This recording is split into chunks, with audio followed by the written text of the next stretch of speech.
Você já se sentiu extremamente sozinho? Já foi considerado alguém arrogante e extremamente impulsivo? Já teve dificuldade de demonstrar seus reais sentimentos para as pessoas que ama? Esses são alguns dos problemas enfrentados por Dao-Min-san de Jardim de Meteoros.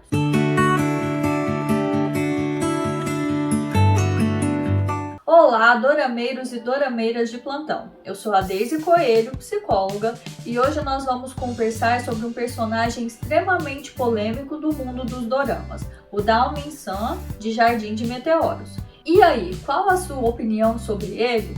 No início odiou e depois o compreendeu? Torceu por ele desde o início?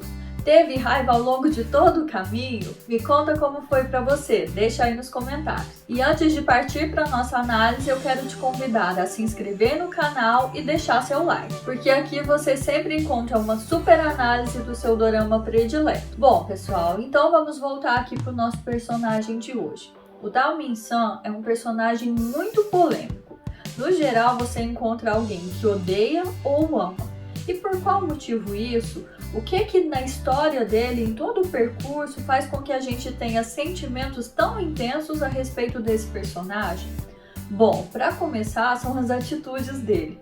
Ele costuma ter comportamentos completamente inadequados, nada empáticos e que não valorizam em nada os interesses, as necessidades e a história das outras pessoas que fazem parte de sua vida. Mas isso por quê?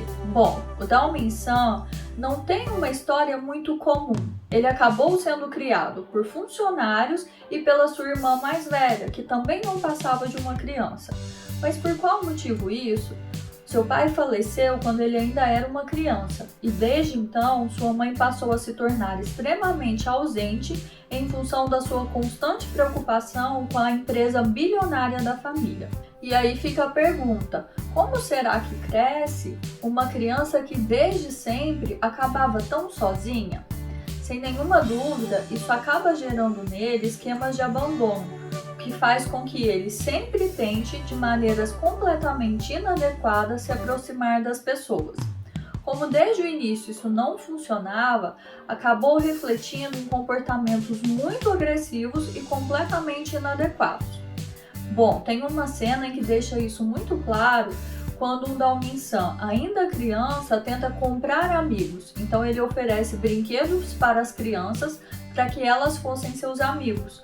Mas em contrapartida, elas tinham que obedecê-lo completamente. E é óbvio que as crianças não aceitavam e ele saía mais uma vez extremamente frustrado, se tornando cada vez mais agressivo e inadequado. E é nesse contexto que o Dao-Min-san vai crescendo, até que finalmente ele acaba fazendo 3 grandes amigos e eles se auto-intitulam o F4, que é um grupo de meninos de famílias bem-sucedidas, bonitos, com vários potenciais pela frente, que se fecham em um grupo extremamente restrito e a partir disso começam a não aceitar nenhuma outra pessoa. No entanto, se oferecem uma rede de suporte social muito estável, que é o que acaba salvando o Dao-Min-san de se tornar um adolescente e um adulto ainda pior. Bom, sem dúvida nenhuma, os integrantes do F4 foram fundamentais para que o Dao-Min-san tivesse um mínimo de autocontrole. No entanto, isso ainda era muito escasso. Ele acabou se tornando uma pessoa que não tinha nenhum limite, que era completamente impulsivo, mas isso acabou fazendo com que ele se tornasse alguém extremamente desrespeitoso, que não tinha nenhum tipo de empatia, que não conseguia vislumbrar a importância do cuidado com o outro e de valorizar a história de cada um, mas principalmente que não tinha nenhum recurso para lidar com frustrações, uma vez que tudo o que ele queria, ele tinha. Mas aqui eu estou falando de coisas materiais. O que a gente consegue perceber ao longo da história que na realidade era seu maior desejo era o quanto ele queria ser amado simplesmente por quem ele era, não pelo dinheiro, o nome, influência ou poder de sua família. E isso até então, a única pessoa que lhe tinha proporcionado eram seus amigos e sua irmã. E é nesse contexto que o Dao-Min-san acaba conhecendo a Don Shankai, que mais do que óbvio, o odiou completamente, porque ele não sabia de nenhuma forma como agir quando estava junto dela. Então, por vários momentos, ele pregou peças na Shankai, ele não a tratava educadamente, ele chegou até mesmo a ser abusivo e agressivo com ela. Ele não tinha nenhum controle do seu ciúme, ele não sabia reconhecer o espaço dela e os direitos que ela tinha. Em vários momentos, ele a menosprezou e pontuou todos os seus defeitos, a chamando de feia, de porca, de burra. Ou seja, como é que alguém se apaixonaria por um cara que te trata desse jeito? Difícil, né? E o que será que fez com que o Dao-Min-san ficasse tão interessado pela Shankai? Bom, na minha percepção, uma das principais coisas é que ela foi alguém que não o tratou de acordo com a sua classe social e todo o poder que a família dele tinha. Ela falava o que queria para ele, ela respondia da mesma forma com a qual ele lhe tratava, ou seja, uma vez que ele era extremamente mal educado e desagradável com ela, ela agia da mesma forma com ele. E até então isso nunca tinha acontecido, uma vez que todos tinham medo ou interesse em relação a ele e sua família. E assim, ela acaba cada vez mais se tornando alguém muito interessante porque o desafiava constantemente. Ele nunca sabia o que deveria esperar dela, uma vez que ela não agia submissa como todas as outras pessoas. E também ela foi alguém que acabou lhe impondo limites, o que até então ele não conhecia. Além disso, para dificultar ainda mais para o Dao-Min-san de conquistar a Shankai, ela ainda tinha uma queda e tanto por um dos integrantes do F4, o Azelei, que era completamente diferente do Dao-Min-san. Ele era educado, reservado, um menino que sempre demonstrava cuidado para com ela, que ouvia seus interesses, que a acolhia. Então, tudo que o Dao-Min-san fazia, o Azelei fazia de um jeito completamente diferente, muito mais cuidadoso e a reconhecendo. Então, sem dúvida nenhuma, tudo isso foi deixando o Dao-Min-san ainda mais revoltado, nervoso e com dificuldade de agir da melhor forma possível. E apesar de todas essas diferenças, ao longo do caminho, o Dao-Min-san vai se fazendo muito presente na vida da Shankai, de um jeito muito ambíguo, porque ao mesmo tempo em que ele cuida dela, ele se faz presente em vários contextos e dificuldades que ela enfrenta, ele continua sendo chato, inadequado, mal-humorado. No entanto, à medida que ela vai vislumbrando essas qualidades do Dao-Min-san, ela começa a ir derretendo, ela começa a ir abrindo brechas para que ele entre em seu coração. E aí, como os nossos sentimentos acabam refletindo na outra pessoa, acabam aparecendo também nos comportamentos dela, à medida em que ele vai se sentindo mais acolhido e aceito pela Shankai, ele também gradualmente começa a amenizar o seu mau comportamento. Então ele vai se tornando menos impulsivo, um pouco mais cuidadoso em relação a ela, selecionando palavras mais doces e de acolhimento. E dessa forma, ele começa a cada vez mais se tornar, além de tudo, um grande amigo.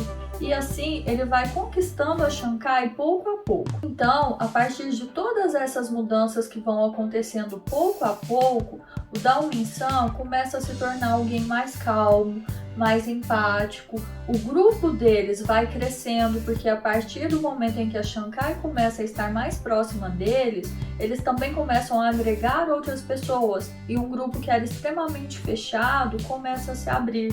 E dessa forma o Dao-Min-san também vai tendo muito mais possibilidades de treinar suas habilidades sociais com outras pessoas.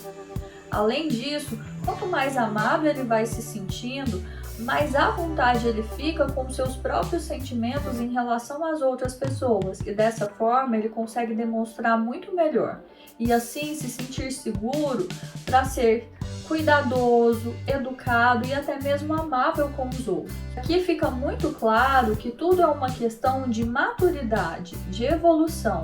que à medida que nós nos permitimos novas experiências na vida e que também vamos revendo nossos pensamentos e comportamentos a respeito do mundo no qual vivemos e das pessoas com as quais convivemos, a gente tem chance de gerar transformações e assim novos resultados, muitas vezes mais benéficos do que os que a gente tinha até então. Claro que nem tudo são flores, e o Dao-Min-san e a Shankar enfrentam vários desafios para ficarem juntos, principalmente em relação à mãe dele, que não aceitava a relação dos dois. No entanto, a partir de todo o amadurecimento e crescimento que ele teve em sua relação com a Shankar, ele consegue ser muito mais assertivo e efetivo em relação ao que era a principal preocupação de sua mãe, a empresa da família.